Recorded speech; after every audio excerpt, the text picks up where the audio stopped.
तो world now में बात करेंगे 3 साल से जारी रूस यूक्रेन के बीच जंग की, जिससे लेकर के अब ट्रंप और यूरोपीय देश आमने सामने आ गए हैं। डोनाल्ड ट्रंप को तो आप जानते ही हैं, उन्हें युद्ध रुकवाने का, क्रेडिट लेने का काफी शौक है, चाहे फिर वो इजराइल हमास के बीच जारी जंग ही क्यों ना हो या किसी और देश के बीच में हो।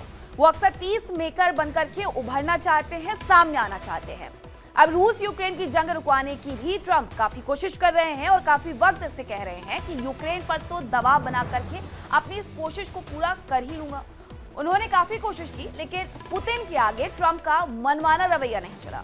रूस के राष्ट्रपति पुतिन ने हर बार ट्रंप की तमाम कोशिशों पर पूरे तरीके से पानी फेर दिया, लेकिन अब अमेरिका के राष्ट्रपति ट्रंप ने रूस यूक्रेन जंग को खत्म करने के लिए 28 पॉइंट का एक पीस प्लान जारी किया है और अब इसने बड़ी कूटनीतिक लड़ाई भी बनते जा रही है। इस पीस प्लान से ट्रंप और जेलेंस्की के बीच दरअसल अनबन हो गई है, क्योंकि यह प्रस्ताव ऐसा है जो रूस के हित में है और यही बात यूक्रेन के समर्थित देशों को खटक रही है। शांति प्रस्ताव को लेकर के यूक्रेन, अमेरिका, पश्चिमी देशों में गहरी हलचल मची हुई है। दोनों देशों के बीच शांति स्थापित करने के लिए स्विट्जरलैंड के जिनेवा में बातचीत भी चल रही है। अब अगर मैं बात करूं अमेरिका, यूक्रेन और यूरोपीय देशों के बीच चल रही इस वार्ता की कोशिश के बारे में, तो दोनों पक्षों के बीच समझौता हो जाए, सबको ये चाहता है। ट्रंप के पीस प्लान में यूक्रेन की कई अहम मांगे जोड़ दी गई हैं, जिसके बाद यूक्रेन के भी इस पर मानने की उम्मीदें बढ़ गई हैं। हालांकि जो पीस प्लान ट्रंप ने तैयार किया था, उसे रूस के अधिकारियों के साथ मिलकर तय किया गया था, जो पुतिन को पसंद आना लाजमी था। पसंद आएगा क्योंकि सारी जो बातों के बारे में जिक्र किया गया, पॉइंट्स के बारे में जिक्र किया गया, वो रूस के बारे में ही था। यूक्रेन से तो सब कुछ छीन लेना चाहते थे पुतिन, और इसी तरीके से ये जो पूरा पीस प्लान तैयार किया गया था अमेरिका का, वो भी ऐसा ही था। पुतिन ने कहा कि ये डील जंग रुकवाने का लास्ट ऑप्शन हो सकती है। पुतिन ने यह भी कहा कि अलास्का में मीटिंग के बाद ही इस प्रस्ताव पर बात शुरू हो गई थी। यूक्रेनी राष्ट्रपति जेलेंस्की इससे खुश नजर नहीं आ रहे हैं, वहीं जेलेंस्की इसे मान भी नहीं रहे हैं, जिसे लेकर के ट्रंप ने जेलेंस्की को धमकी दे दी है। जेलेंस्की के रुख पर डोनाल्ड ट्रंप ने साफ कहा है कि या तो वो शर्त मान जाए या युद्ध लड़ते रहें। आप इसे चुनौती के तौर पर भी देख सकते हैं, या आप यूं मान सकते हैं कि जो उनकी तरफ से बातें कही गई हैं, वो इसलिए कही गई हैं ताकि यूक्रेन के जो राष्ट्रपति हैं वो मान जाए। ट्रंप ने यूक्रेन को युद्ध खत्म करने के लिए एक डील को मंजूरी देने के लिए 27 नवंबर तक की जो डेडलाइन है वो भी दी है। अमेरिका ने संकेत दिया है कि अगर यूक्रेन इस पीस डील पर रजामंद नहीं होता है तो उसे सैन्य मदद या खुफिया जानकारी देना बंद किया जा सकता है। अब सवाल है कि क्या जेलेंस्की इस अल्टीमेटम के आगे झुक जाएंगे या फिर देश के हितों के लिए आगे भी ताकत दिखाएंगे, क्योंकि ट्रंप का जो लहजा है वो ये बता रहा है कि जेलेंस्की के पास ट्रंप की डील मानने के अलावा कोई चारा नहीं रह गया है। जेलेंस्की के साथ खड़े यूरोपीय और पश्चिमी देशों ने कहा है कि यूक्रेन प्लान पर आगे बातचीत की जरूरत है, इसमें कुछ बदलाव भी किए जा सकते हैं। उनकी कोशिश है कि यूक्रेन के हितों की रक्षा करने के साथ साथ ट्रंप को नाराज होने से बचाया जा सके। यूरोपीय देश ट्रंप के पीस प्लान की जगह 24 पॉइंट वाला प्लान लेकर के आए हैं, जो ट्रंप के पीस प्लान से बिल्कुल उलट है। सबसे पहले आपको उस खाके के बारे में बताते हैं जो पीस मेकर ट्रंप ने तैयार किया था, कि आखिरकार उनका ये मसौदा क्या था, उनके जो पॉइंट्स थे वो क्या थे। तो चलिए आपको समझा देते हैं। तो यूक्रेन को संप्रभुता की गारंटी दी जाएगी, ये अमेरिका के पीस प्लान में है, ट्रंप के पीस प्लान में है। यूक्रेन एक स्वतंत्र संप्रभु देश है, ये सभी पक्ष स्वीकार करेंगे। दूसरा पॉइंट इसका यह है कि क्रीमिया पर रूस का नियंत्रण, क्रीमिया को डी फैक्टो रूसी घोषित किया जाएगा, जिसमें अमेरिका भी उसे मान्यता देगा। अब इस बात को मंजूर पूरे तरीके से जेलेंस्की की तरफ से नहीं किया जा रहा है।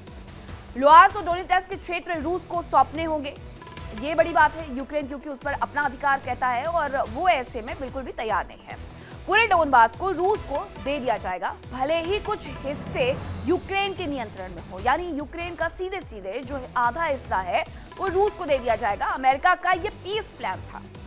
ज़पोरिज़िया और खेरसान में फ्रीज लाइन, इन क्षेत्रों में युद्ध रेखा को स्थिर रखा जाएगा।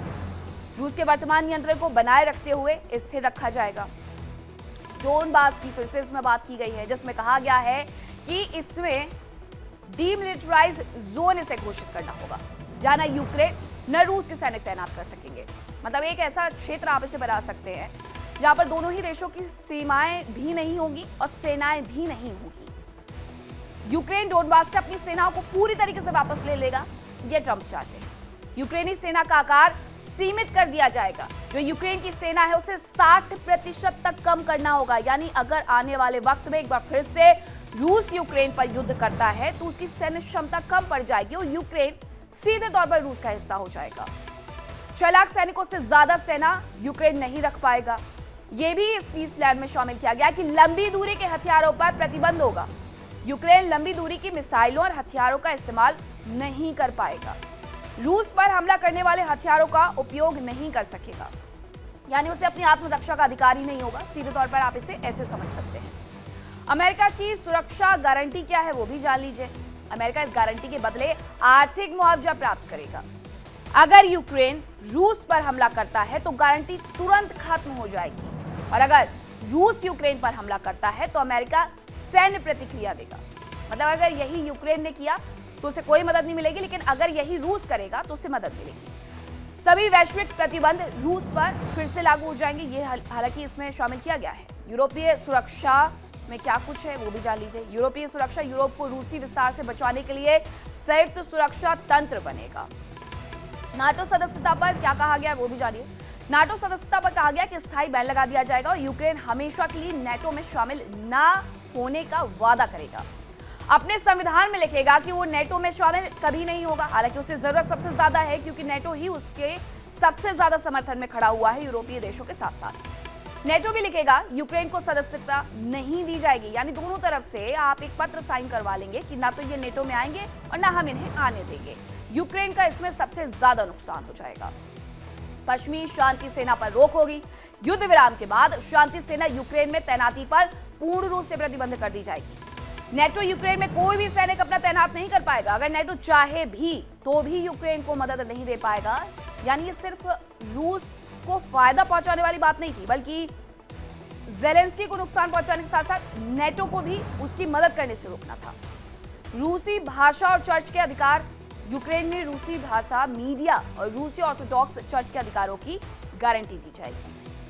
मीडिया और शिक्षा से प्रतिबंध हटेंगे। यूक्रेन रूस की जो मीडिया और शिक्षा पर भेदभावपूर्ण तरीके से प्रतिबंध लगाए गए थे उन्हें हटाएंगे। यह भी लिखा गया है यूक्रेन के लिए एक और बड़ा पुनर्निर्माण करेंगे। निवेश पैकेज दिया जाएगा। रूस यूक्रेन के कब्जे वाले क्षेत्रों के लिए ये पुनर्निर्माण के लिए मुआवजा दिया जाएगा।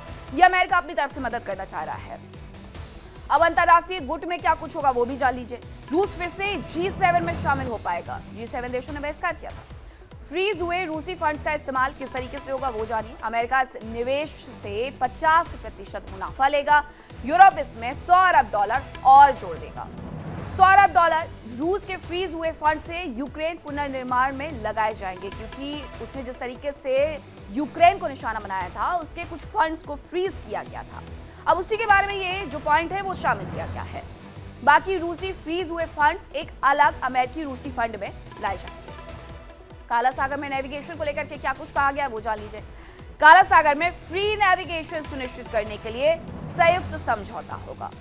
सुरक्षा मुद्दों पर भी बातचीत की गई है, जिसमें कहा गया है कि रूसी वर्किंग ग्रुप बनेगा। इसका काम होगा पूरे समझौते का पालन करवाना, सुनिश्चित करना। रूस अपने कानून में गैर आक्रामकता रखेगा, नीति दर्ज करेगा, यानी यूरोप और यूक्रेन पर हमला ना करने की प्रतिबद्धता रूसी कानून में होगी। 20वां पॉइंट का इसका, यूक्रेन में चुनाव बहुत जरूरी है। यूक्रेन में 100 दिनों के भीतर नए चुनाव होंगे, ये कहा गया है, ताकि पहले जो चुनाव नहीं हो पाए, ज़ेलेंस्की को जो लोग बदलना चाहते हैं वो बदल दें। यूक्रेन हमेशा एक गैर परमाणु देश रहेगा। परमाणु शक्ति का वो कभी भी समर्थन नहीं करेगा और ना ही कभी उसे बनाएगा। ये एनपीटी संधि के अनुरूप होगा। हालांकि उसके पास है भी नहीं।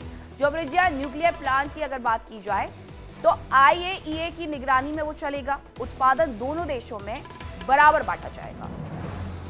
23वां पॉइंट ये है कि दोनों देश भविष्य में इन तय सीमाओं को ताकत से नहीं बदलेंगे और अगर कोई ऐसा प्रयास करता है तो सुरक्षा गारंटी लागू नहीं होगी। इसमें 24वां पॉइंट ये रखा गया है कि युद्ध के सभी पक्षों को पूर्ण माफी होगी, यानी कोई आगे मुकदमा, दावा, शिकायत नहीं करे, इस बात का ख्याल रखना होगा। 25वां पॉइंट है इसका, मानवीय समिति बनेगी और ये समितियां सभी कैदियों और शवों को ऑल फॉर ऑल आधार पर लौटाएंगी।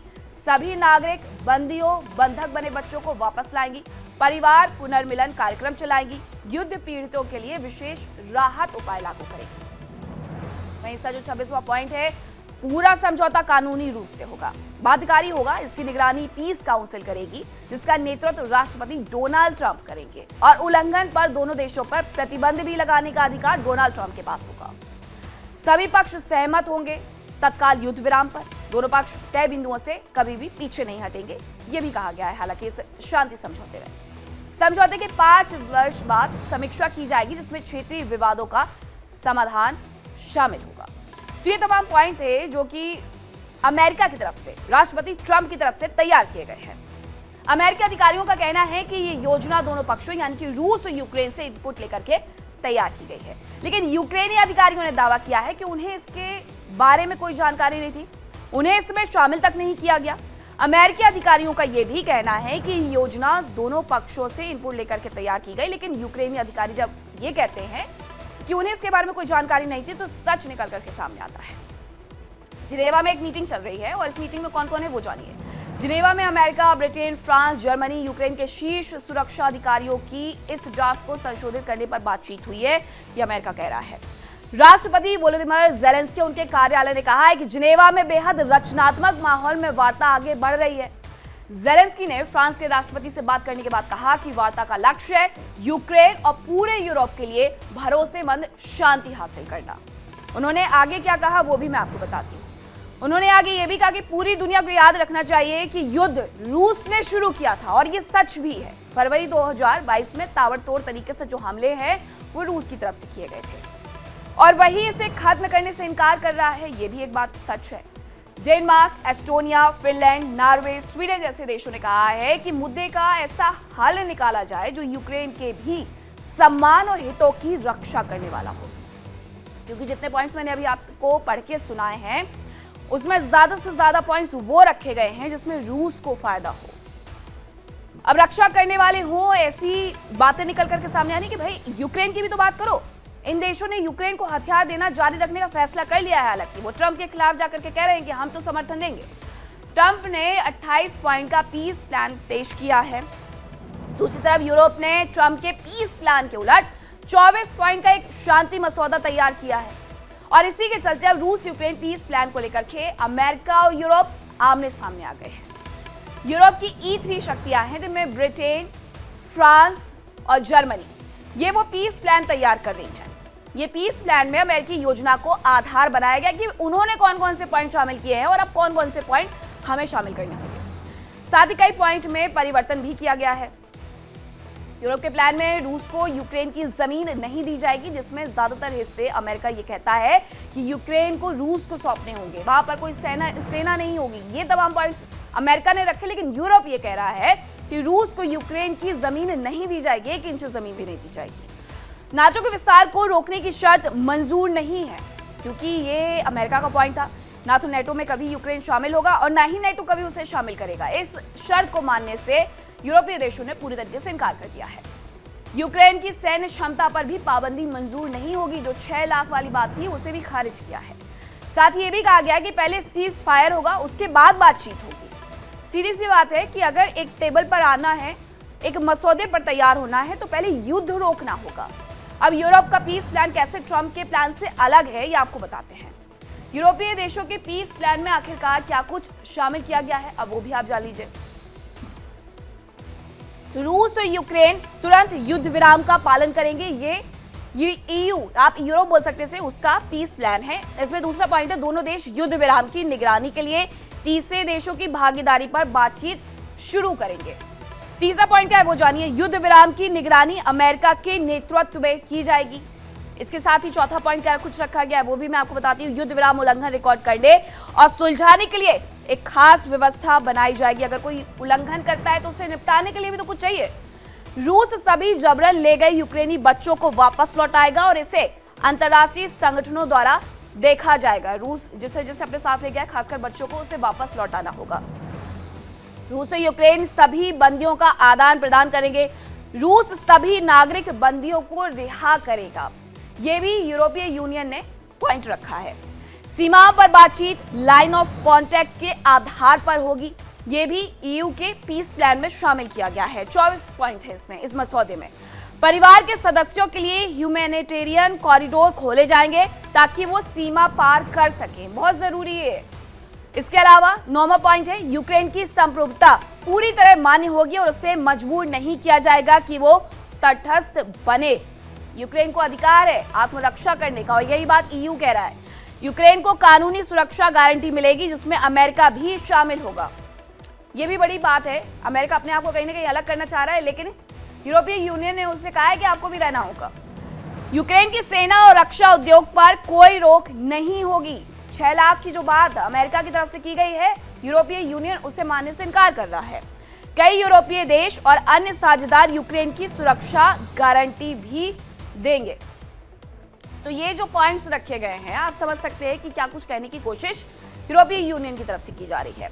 यूक्रेन चाहे तो अपने यहां मित्र देशों की सेनाएं तैनात कर सकता है, ये भी बड़ी बात है। इसके अलावा नेटो में यूक्रेन की सदस्यता सभी नेटो देशों की सहमति से ही संभव है। हालांकि लंबे वक्त से यूक्रेन कह रहा है कि उसे नेटो देशों में शामिल किया जाए, लेकिन सभी देशों को उस पर मान्य रहना पड़ेगा। यूक्रेन की यूरोपीय संघ सदस्यता को भी मान्यता दी जाएगी, ये भी कहा जा रहा है। 16वां पॉइंट क्या है वो भी आप जान लीजिए, क्योंकि ये ऐसे पॉइंट्स बनाए गए हैं जिसके माध्यम से कहीं ना कहीं यूक्रेन को थोड़ा मजबूत स्थिति में रखने की कोशिश की जा रही है। 16वां पॉइंट ये है कि यूक्रेन परमाणु हथियार नहीं रखेगा और एनपीटी के नियमों का पालन करेगा। 17वां पॉइंट इसमें यह है कि सभी क्षेत्रीय विवाद पूर्ण युद्ध विराम के बाद ही बातचीत के जरिए हल होंगे। वहीं 18वां पॉइंट है, समझौते के बाद कोई भी पक्ष जबरन अपनी सीमाएं नहीं बदलेगा। यानी अगर एक बार तय कर दिया गया है कि इधर रूस को रहना है, इधर यूक्रेन को रहना है, तो उस पर सहमत होना चाहिए। यूक्रेन जोपोरिजिया परमाणु ऊर्जा संयंत्र पर नियंत्रण पुनः हासिल करेगा, जिसमें अमेरिका की भागीदारी होगी, जबकि अमेरिका यह कह रहा है कि दोनों के बीच में बराबर बराबर आदान प्रदान करेगा। यूरोपीय यूनियन आगे कहता है काखोवका जल विद्युत संयंत्र के लिए अलग व्यवस्था बनेगी।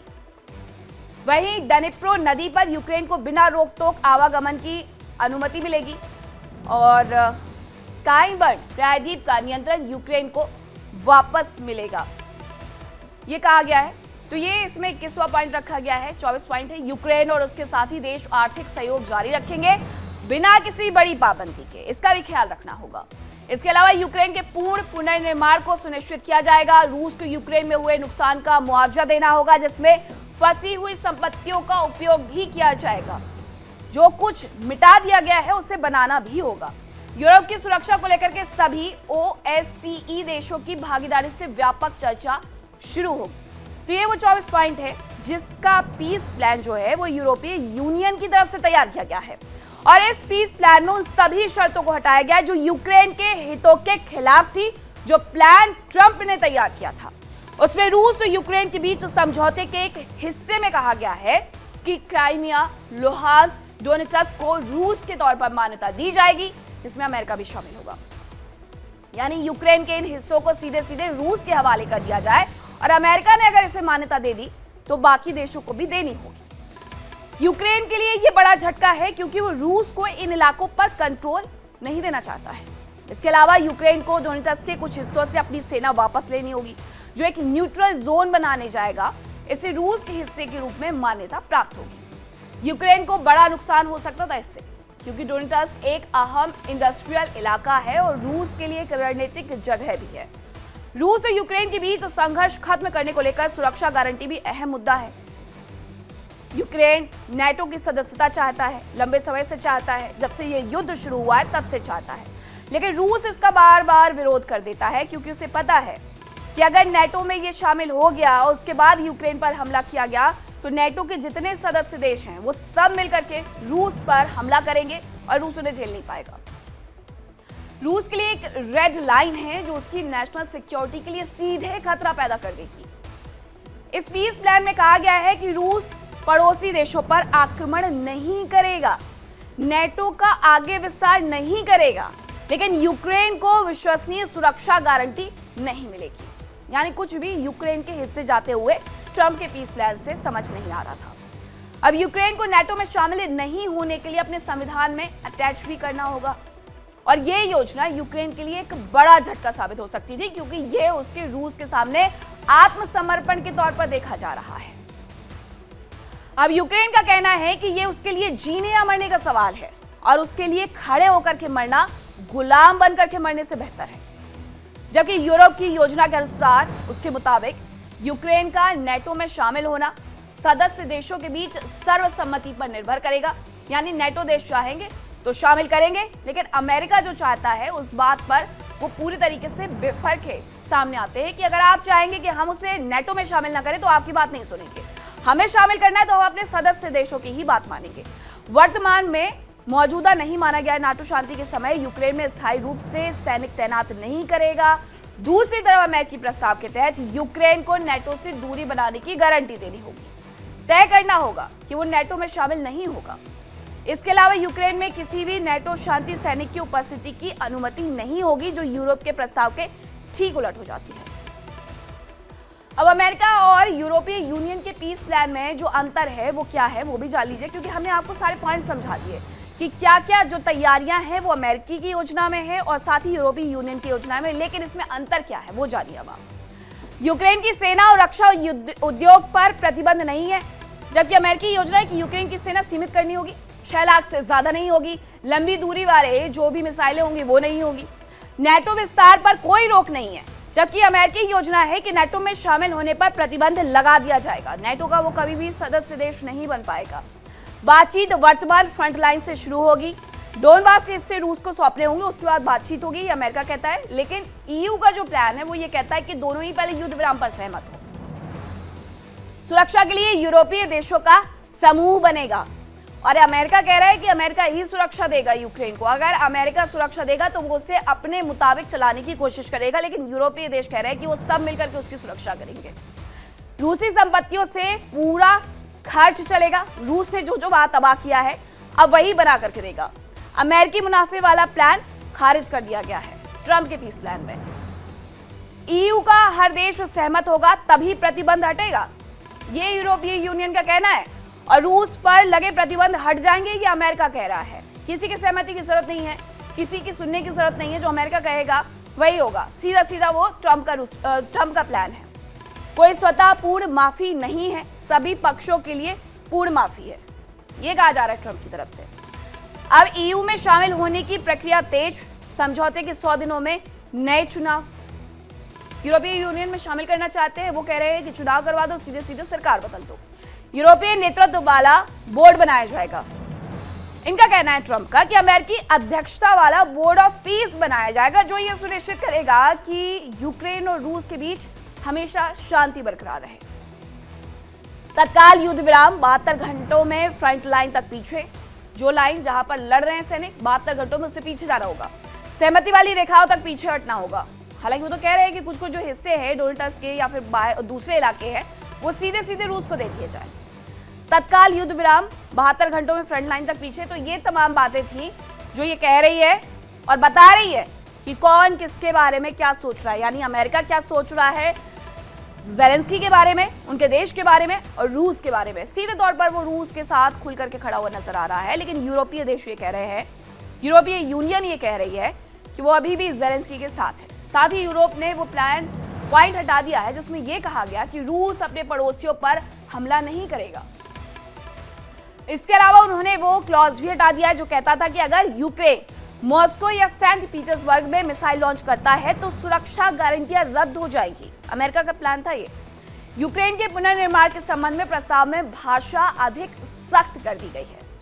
नए प्रस्ताव यानी यूरोपीय यूनियन के प्रस्ताव में कहा गया कि यूक्रेन को पूरी तरह से पुनर्निर्मित किया जाना चाहिए, उसे वित्तीय मुआवजा दिया जाना चाहिए जिसमें रूसी सरकारी संपत्तियों का इस्तेमाल भी शामिल है, क्योंकि यूरोपीय यूनियन ये मानता है कि इस युद्ध की शुरुआत रूस की तरफ से हुई थी। वोलोदिमीर ज़ेलेंस्की के लिए दबाव बढ़ रहा है क्योंकि डोनाल्ड ट्रंप ने कहा है कि उन्हें उम्मीद है कि यूक्रेन अगले गुरुवार तक समझौते को स्वीकार कर लेगा। इस बीच अब यूरोप ने भी पीस प्लान जारी कर दिया है। ट्रंप ने कहा है कि शर्तें अंतिम नहीं है। अब ट्रंप पलट गए हैं और जैसे ही यूरोपीय यूनियन के प्लान सामने आया उन्होंने कहा कि ये शर्तें अंतिम नहीं है और प्रगति दिखने पर समय सीमा बढ़ाई जा सकती है। जो उनकी तरफ से समय सीमा जारी की गई थी कि गुरुवार तक जवाब देना होगा, उसके लिए वो कह रहे हैं समय सीमा बढ़ा देंगे। अब अमेरिका और ईयू आमने सामने आ गए हैं। ट्रंप ने कई बार पुतिन से मुलाकात की, कई बार ज़ेलेंस्की से भी की, लेकिन दोनों देश एक दूसरे पर लगातार अटैक कर रहे हैं। रूस ने यूक्रेन पर फरवरी 2022 में हमला किया था। इसके बाद से दोनों देशों की सेनाओं ने एक दूसरे पर हमले करना जारी रखा था। रूस ने पहले यूक्रेन के लगभग 20% हिस्से पर कब्जा कर रखा है, ये सच है। और रूस ने डोनबास क्षेत्र के लगभग 88% हिस्से पर कब्जा किया है। आप समझ सकते हैं। और इस क्षेत्र को लेकर के ये कह रहा है अमेरिका कि आप जाकर के सीधे सीधे रूस को दे दो। लुहांस्क पूरी तरह से रूस के नियंत्रण में है, जबकि डोनेट्स्क का अधिकांश हिस्सा भी रूस के कब्जे में है। अब यूक्रेन का कुल क्षेत्रफल कितना है वो जान लीजिए, 6,03,628 किलोमीटर। अगर किलोमीटर के हिसाब से देखा जाए तो रूस ने यूक्रेन का करीब 1,20,000 किलोमीटर जमीन को अपने कब्जे में ले लिया है। रूस यूक्रेन का हर दिन औसतन 125 किलोमीटर जमीन कब्जा करते जा रहा है। व्हाइट हाउस में यूक्रेन के राष्ट्रपति वोलोदिमीर ज़ेलेंस्की ने एक मैप जारी किया था। इसके मुताबिक रूस ने लुहांस्क का 99%, डोनेट्स्क का 76%, ज़पोरिजिया का 73%, खेरसोन का 73% के भूभाग पर कब्जा कर लिया है। यूक्रेन का ब्लैक सी से संपर्क धीरे धीरे खत्म होते जा रहा है। रूस की कोशिश है कि ब्लैक सी से यूक्रेन के कनेक्शन को काट दिया जाए। अक्टूबर 2025 तक 3 से 3.5 साल बीत चुके हैं। इस दौरान युद्ध के हालात और मोर्चे कई देशों में बदल भी गए हैं और यहाँ पर भी कई बार बदले हैं। दोनों देशों को भारी नुकसान उठाना पड़ा है, दोनों ही जानते भी हैं, लेकिन रुक कोई नहीं रहा है। अंतर्राष्ट्रीय राजनीति भी कई मोड़ से होकर के गुजरी है। रूस के खिलाफ दुनिया के कई देश हो गए हैं। यूक्रेन, जिसको ये लगता था कि वो जंग में टिक नहीं पाएगा, वो लगातार डटा हुआ है, मुकाबला कर रहा है।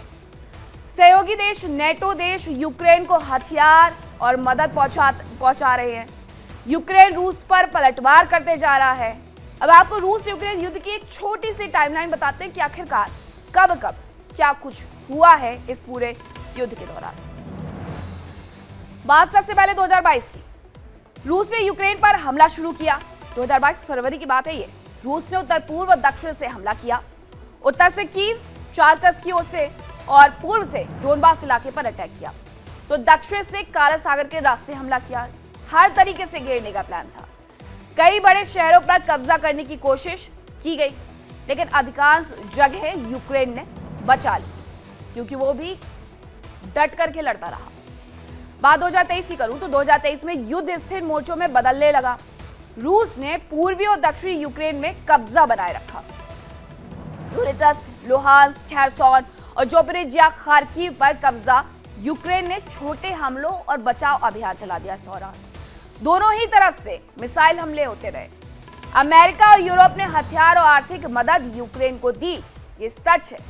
रूस पर आर्थिक प्रतिबंध और कूटनीतिक दबाव भी इन्हीं की तरफ से बढ़ाया गया, ये भी सच है। बात 2024 की करते हैं। 2024 में क्या हुआ? इस युद्ध में ड्रोन और मिसाइल इस्तेमाल हुए, बहुत ज्यादा इनका इस्तेमाल बढ़ गया। यूक्रेन ने रूस के छोटे हमलों का मुकाबला किया। रूस ने कब्जे वाले इलाके में प्रशासन और सैन्य पोस्ट स्थापित करने शुरू कर दिए और कर भी दिए। रूस ने डोनबास और दक्षिणी यूक्रेन में सैन्य स्थिति मजबूत कर ली। यूक्रेन ने कुछ क्षेत्रों में स्थिति मजबूत की। दोनों तरफ से दरअसल सिविल और इंफ्रास्ट्रक्चर को बड़ा नुकसान पहुंचाया गया। जंग से लाखों लोग अभी तक विस्थापित हो चुके हैं। 2025 में क्या हुआ? रूस ने 5,000 वर्ग किलोमीटर इलाके पर कब्जा कर लिया और यूक्रेन के लगभग 20% इलाके पर रूस ने पूरी तरीके से नियंत्रण स्थापित कर लिया। यूक्रेन ने रूस के बेलगोरोद समेत कई इलाकों पर हमला किया। इस दौरान यूक्रेन ने रूस के परमाणु संयंत्रों पर भी ड्रोन हमला किया। यूक्रेन पर रूस का मिसाइल और ड्रोन अटैक लगातार जारी है। यूक्रेन के पश्चिमी देशों से हथियार और आर्थिक सहायता मिल रही है, इसीलिए वो युद्ध में अभी तक डटा हुआ है। लेकिन युद्ध कोई भी हो, परमाणु विनाश ही होता है। यूक्रेन और रूस के हमलों से तबाही की तस्वीर इसकी गवाही देती है।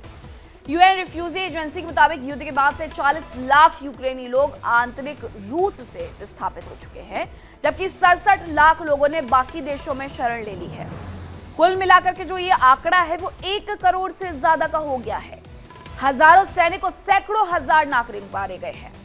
यूक्रेन के स्वास्थ्य विभाग और संयुक्त राष्ट्र के आंकड़ों के अनुसार लगभग 80 लाख लोग शरणार्थी बन गए हैं। मजबूर हो गए हैं वो अपना घर छोड़ने के लिए।